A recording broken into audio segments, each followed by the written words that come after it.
देखंतु माने पिहू घटना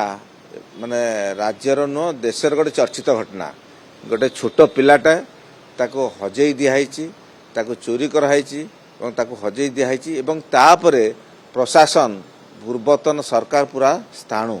कौन से एक्शन निया जाइने आमे मध्य देखिलु बहुत टेक्निकल फॉल्ट रे इंटेलिजेंटली तापर प्रेशर पकाई कि तापर कौन से एक्शन निया जाउने तेणु सेतिपय माननीय मुख्यमंत्री गतकाली देखा कली आगु चेष्टा करूँ कि समाधान हम बोली बाट फिटू ना तेणु माननीय मुख्यमंत्री देखा कली मो सांगे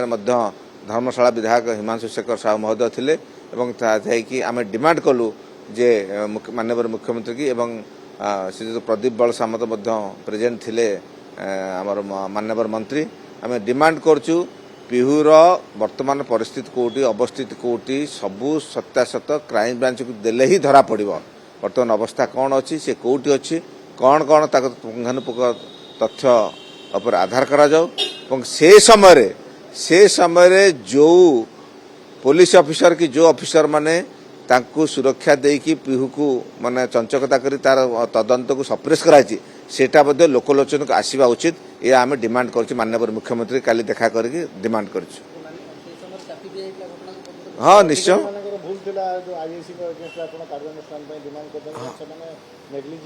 सी बहुत नेग्लिजेंस मु देखिल से एफआईआर रे जो दिहाई ताकू बहुत चंचकता करी टाम्परिंग कराई डेट मान अन्य टाम्परिंग कराई ताकू मध्य तदंत परिशुभुक्त करा जाऊ एवं तापर दृढ़ कार्यानुष्ठान में दाबी करिछु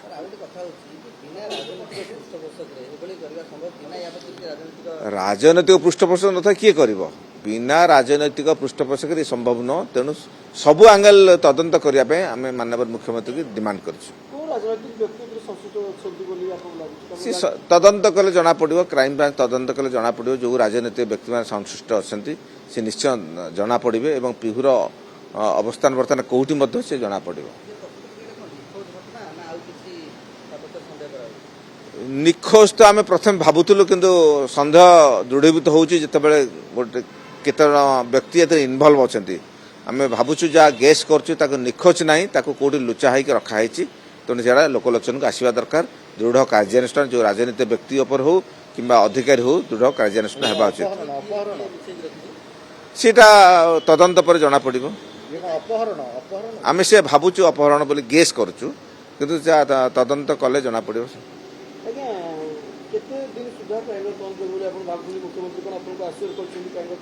हाँ मुख्यमंत्री कही मानवर आम नेक्स्ट टाइम देखा कले तार डिटेल पुंखानुपुंख से जनइबे आम ना ना आम भावुचु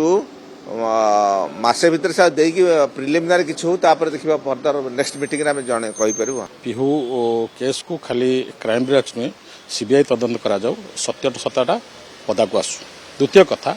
जितेबाला नवीन बाबू सरकार थिला देखो आपण मैंने ओडिशावासी समस्ते जानते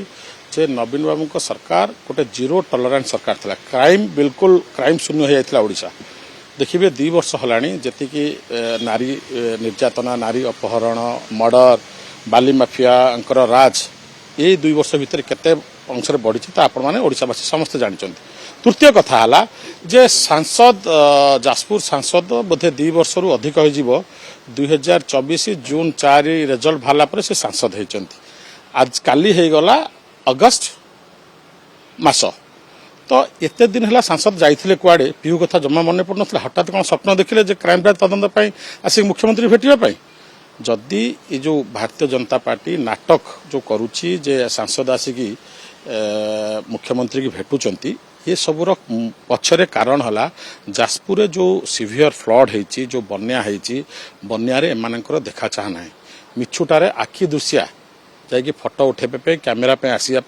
ये गोटे जाकि कौटी छिड़ा हो गामछा पिंधि छिड़ा हो सब नाटक प्रशासन फेल मारी भारतीय जनता पार्टी नेतृत्व पहुंची पारना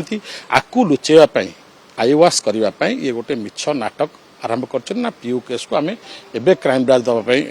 मुख्यमंत्री को भेटिलु 2.5 वर्ष है करूँ कौन 2.5 वर्ष है सरकार आसला जाकि भेटिलनि क्राइम ब्रांच तदंत कलनि मु तो कहूँ क्राइम ब्रांच कौन सीबीआई तदंत करा जाऊ आउरी सत्यता बाहर को आसिबो।